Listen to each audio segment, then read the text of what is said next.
I presume you're here in order to learn of Magecraft. I'll have you know, there's no room for the weak-willed in this course, and despite your best efforts, the sorcery of our time is but a fraction of what it once was in the Age of Gods. Much of the craft is established through pedigree, and the culture of mages is riddled with deception and moral depravity. That said, if you insist, I shall do my best to educate you in this miserable, yet fascinating world.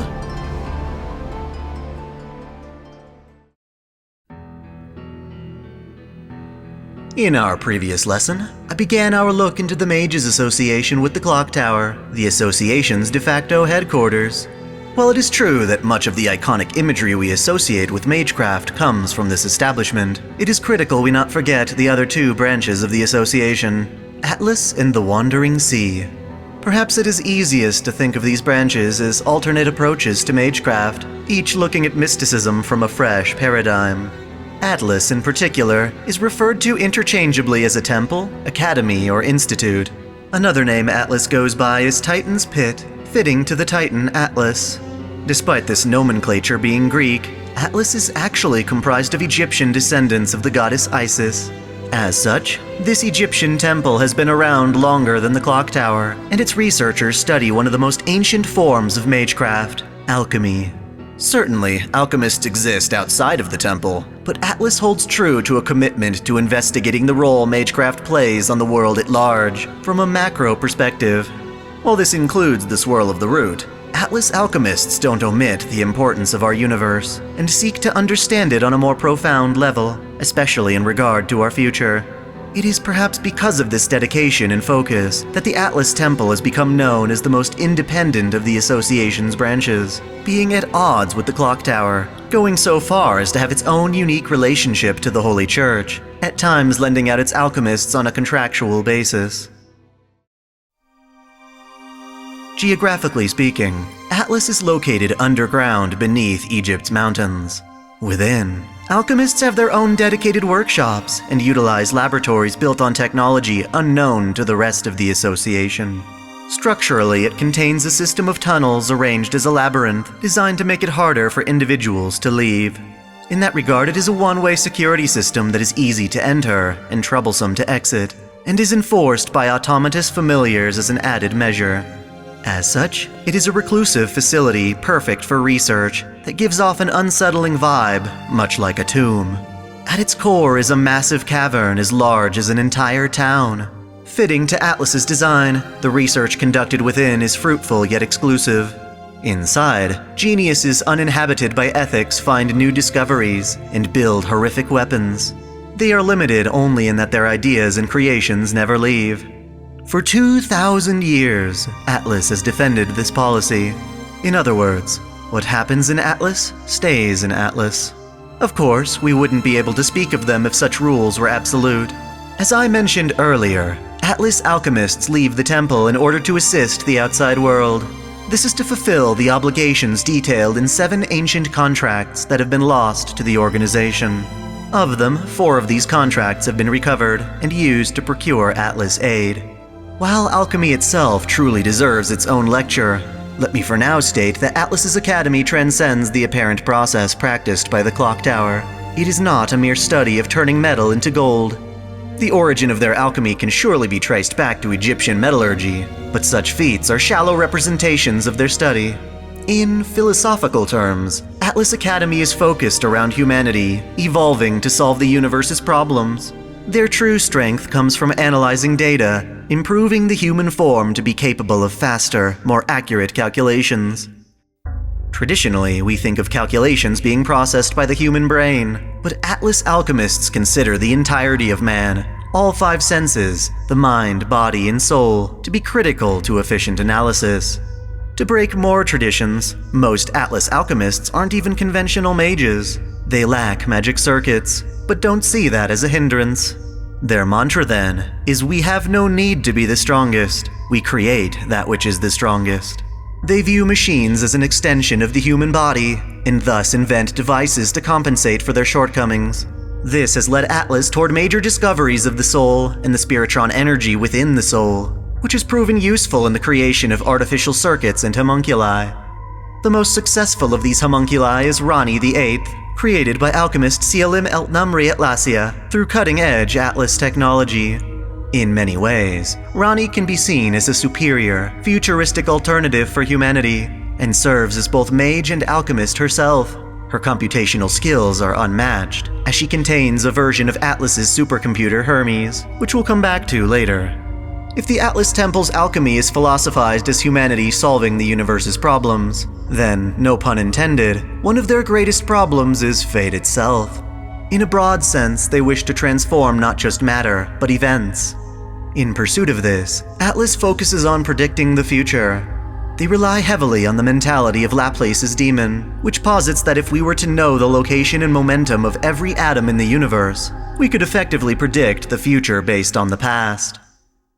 This mindset relies on accepting determinism, that all things, even those we consider to be our own choices, are effectively determined by what came before, that the universe is a maddeningly complex chain of cause and effect. Tragically, Atlas's predictions are less than optimistic. Genius alchemists, such as Atlas's first director and Zepia Eltnum Oberon, have inevitably predicted the end of our world. This prediction has become a primary concern for many alchemists who wish to use the power of science and technology to avoid the world's end. It is a tricky process, however. These alchemists understand that creating weapons meant to save the world may very well hasten its destruction, and so they research mysteries without relying on mana. Thus, over the years, the Atlas Temple has also become a tomb for many unique mystic codes, most of which are decommissioned for being too powerful. Chief among these are the 7 superweapons, each capable of destroying the world and are never to be used. For the most part, these weapons remain secretive, but mages have come to understand the workings of 2 superweapons, Black Beryl and Logos React. Black Beryl, also called Longinus, is a conceptual weapon, a tool created around the concept of imposing lifespans. In theory, this means forcing otherwise immortal creatures to have a definite lifespan, to force mortality on the eternal. In practice, the Black Beryl's bullets are made of true ether, which can disintegrate the more conventional ether, or grain, that comprises heavenly bodies. Ultimately, it is an anti-god weapon. While we mages know of its existence, none have been able to actually witness it. Supposedly, it takes the shape of a typical rifle, with modifications made to fashion it into a sniper rifle. The reason it's so mysterious to mages is that, while Atlas has sealed the weapon away from the rest of the association, they have entrusted it to the Holy Church as a result of their 7 contracts. The weapon was once equipped by a church executor, Ciel, in order to combat Arcuade Brunstud, but was ultimately never used. A much less powerful variant, the Beryl Replica, is used by Atlas alchemist Sion Eltnum Atlasia. This variant is shaped like a handgun, more specifically a CZ-75. The other known weapon was leaked quite a long time ago. Like Black Beryl, its appearance is elusive. We know of it only through its replica, a bizarre mystic code created after King Arthur's death by her devious sister, Morgan Le Fay. Its primary purpose is to seal the tremendous powers of the Holy Lance Rongominiad, leading mages to speculate that the original weapon also served a similar purpose, such as a barrier or cage. The replica is unique, however, in that it has a personality named Ad, apparently based on Sir Kay of the Round Table. Now, more Western-centric alchemy speaks of a treasure known as the Philosopher's Stone, a mystical catalyst for alchemic reactions. This treasure in the eyes of Atlas, however, must undoubtedly be Tri-Hermes, the pseudo-spiritronic processor, a set of obelisks made of photonic crystal that function as a massive computer. It is located at the center of the Academy, and may very well be Atlas's greatest achievement, as the technology used to create it far exceeds what humanity is supposed to have attained in our modern era. While the data recorded into Tri-Hermes can only be accessed by Atlas alchemists, a copy was made for use at the Chaldea Security Organization. The copy is known as Trismegistus, the Spiritron calculation engine, and is a critical component in calculating data used in ray shifting, as well as interpreting observations made by Sheba. While the Atlas Temple has been characterized as an underground tomb, the Wandering Sea, Baldanders, is known as the Moving Tomb. Rather than being comprised of a single group, the Wandering Sea consists of various smaller organizations throughout Northern Europe. In that regard, they were the prominent European branch prior to the clock tower, and have mostly stayed out of contact ever since. This can be troubling, because while the other branches have a distinct geographical location, the Wandering Sea exists within a floating mountain range that, as the name suggests, often traverses the ocean. To fully comprehend this structure, we must understand the concept of textures. These are, essentially, layers of reality that collectively make up the world. Thankfully, you're already aware of two such layers, our present physical world and the reverse side. Well, the Wandering Sea is another texture existing between the two. My personal favorite understanding of this is that textures are separate planes of reality that exist simultaneously, but are generally imperceptible to one another. Visually speaking then, the Wandering Sea is located within a mountain range that floats about the fierce oceans of a separate plane of reality, making it by far the most mysterious branch of the association. In fact, there is but one day each year the Wandering Sea makes itself available to our texture, which happens to be December 31st. It is during this time that outside mages are able to interact with the Wandering Sea's residents. To do so, they must board a sturdy enough vehicle to endure the torrential waters and enter the only entrance, a docking area beneath the mountain. Perhaps you might be wondering, why go through all this trouble? Honestly, it seems more preferential. The mages of the Wandering Sea only care for Magecraft at its peak during the Age of Gods, and show only disdain to the modern Magecraft studied today.